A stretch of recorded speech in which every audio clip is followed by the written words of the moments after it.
We talk when we get together a lot about tradecraft, and we know that the hard work is in the cubicles, in the trenches, out in the field, as we take geospatial information and intelligence and put it together.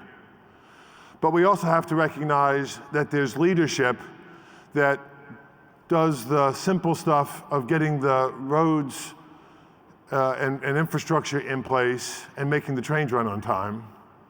But more important about leadership, it's the drive to cause us to move from point A to point B and to accomplish the great things that we do across this community.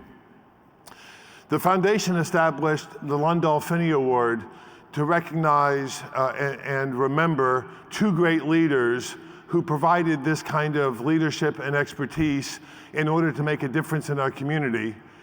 And each year we award a Lifetime Achievement Award. And as a recipient of a Lifetime Achievement Award, it's always nice to get it while you're alive, and B, try and forgo the fact that we still expect great things from you. And each of our recipients fit the category of leaders who have given of their time, talents, in order to make us a better community. And as they mentor the next generation, we have an opportunity to learn from them and to make our community even better. The Board of Directors of the United States Geospatial Intelligence Foundation treat the selection of the Lundahl-Finnie Award each year as a really important task. Each year I look forward to the conversations because in the area of greatness, we associate very many different flavors, and we're mindful of the expertise across the military services, the civilian agencies, industry, and academia as we pull together and try and assess when we reach into our population how to pick the most deserving candidate each year. Our 2017 Lundahl-Finnie recipient was born in 1934 in Kansas City, Missouri, graduating from Leavenworth High School, and then entered the U.S. Naval Academy. Not following the crowd, he was commissioned in the U.S. Air Force. At Vandenberg Air Force Base, California, participated in the development, test, launch of Atlas and Agena satellite programs. Now, personally, I believe in a particularly uneven fight was then assigned to the Pentagon to handle the interaction with U.S. Congress to justify aircraft missile research, development, and test.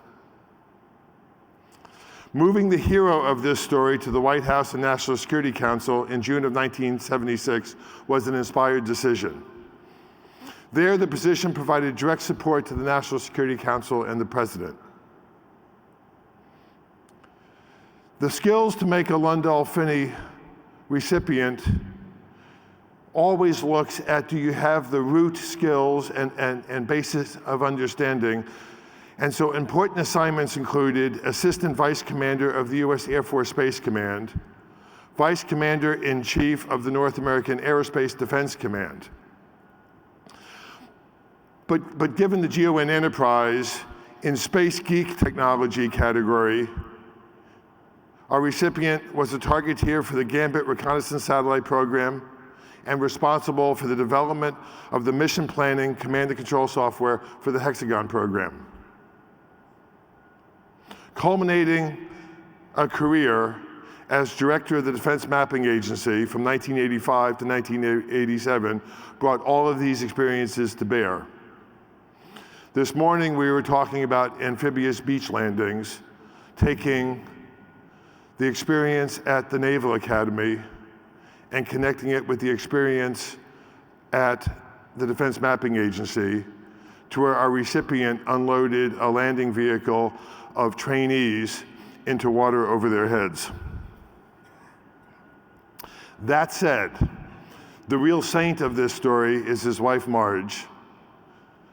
And Rosie and Marge are celebrating their 60th wedding anniversary this week.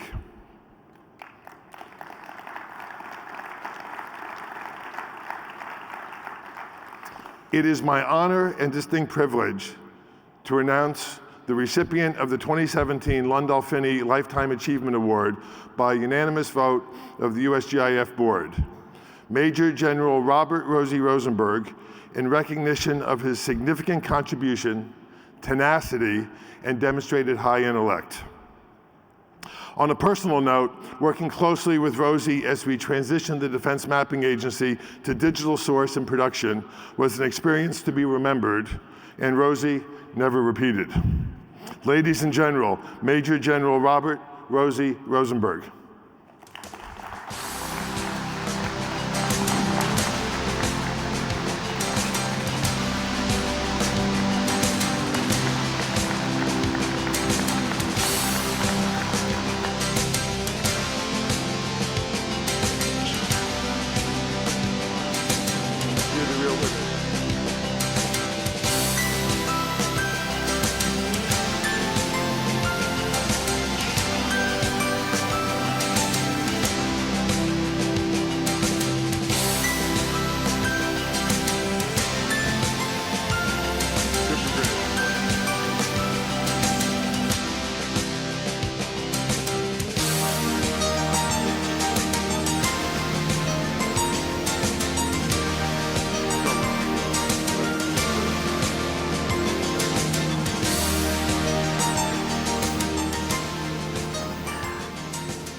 Thank you so very much. I'm awed over this very surprising, really undeserved, humbling, honored award named for two great American patriots who I personally knew, whose contributions dwarf any contributions I might have ever made. After Jeff told me I had been selected for the award, I thought about how many years and what I've done to participate and contribute to the geospatial intelligence community. And 65 years ago, we were living in very dangerous times. Over 175 years of freedom that our founding fathers fought and died for so we could be free people in a free society were at high risk. The Soviet Union, the evil empire, had different thoughts for us. They either wanted to enslave us, as they had done all of Eastern Europe and their own people, or destroy us with nuclear weapons. And our leadership needed to know what was going on behind that Iron Curtain, and urgently needed to know. And we were doing secret overflights until the Gary Powers shoot down in 1960, and then we were denied that. President Eisenhower decided to get us into the space reconnaissance business. National security was dramatically affected by the development and implementation of our national security space programs that dramatically changed the outcome of the Cold War. I was really lucky to be part of the start of that. As Jeff mentioned, on preparing for graduation from boat school, as I affectionately call my background, I flunked my commissioning physical. The Navy said I was blind after 4 years of studying in the head after lights out. I guess my eyesight got so bad, I was no longer qualified for what's called a Navy Line Commission for Command at Sea, only a 6th class citizen as a supply officer, stacking skivvies by the score in the Supply Corps.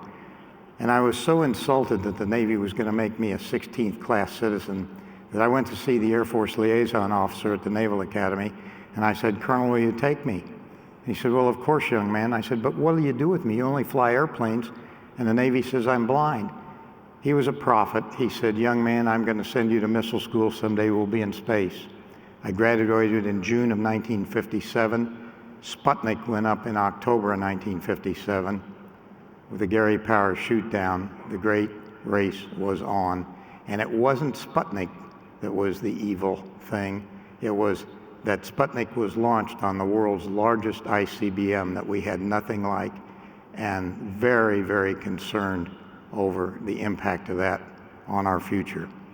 So in the late 50s and early 60s, I had wonderful opportunities to contribute with the early, I helped build launch pads, I built guidance systems. I spent 330 days a year in the later time at the Lockheed factory testing, not only testing reconnaissance satellites, GINAs, but also bending tin. Those are the days when it wasn't you dirty contractors and us govies. We were teammates trying to save our country, and so if a wrench was needed, Second Lieutenant Rosenberg used a wrench.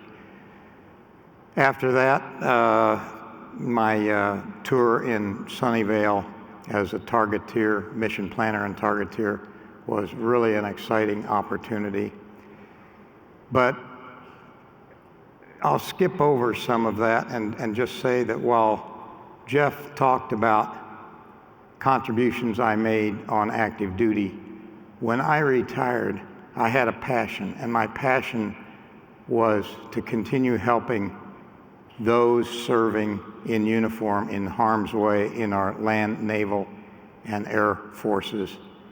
And I felt it important to try to continue to help them. So I spent a lot of time either chairing or serving on national security advisory boards, and had the honor of being the vice chairman of a Defense Science Board task force on defense mapping for future operations, and served on NEMA advisory board for Jim King. Had great honor to serve under Jim Clapper as the chairman of his operations NGA advisory group. And I feel that my most significant contribution was serving on Bobby Gates' Blue Ribbon Committee on Imagery. When Bobby was the DCI, Norm Schwarzkopf complained bitterly after Desert Storm about the terrible imagery intelligence support he got during the fight. Bobby put together an advisory board to call the Gates Blue Ribbon Committee on Imagery to figure out what to do to fix that. And with much objection from everybody, we recommended the invention of something called the National Imagery Agency, which is today's NGA, a forced marriage that through Jim Clapper, Tish Long, and Robert Cardillo has now made very significant contributions. Even though it was a forced marriage, it gave birth in the government to formal recognition of GEONT, and for that I'm very proud. But no award I've ever received is something I deserved without this wonderful woman who has dedicated her married life to our professional career together. She successfully, with 16 moves without any damn help from me, raised 3 wonderful children who are all very successful contributors to society. And anything I've ever done, even though it impacted her life dramatically, she, the patriot, insisted that we give all we could to our nation's security. My final comment is to something that my patriot told me I must say at the end of my remarks, because she's the real thinker in the house. She said, "You must tell the audience that you wish every one of them the best of luck in serving not only our national security, but our society and the rest of the world with what we can contribute to making this a better world for all of us to live in through GIS." Thank you so very much.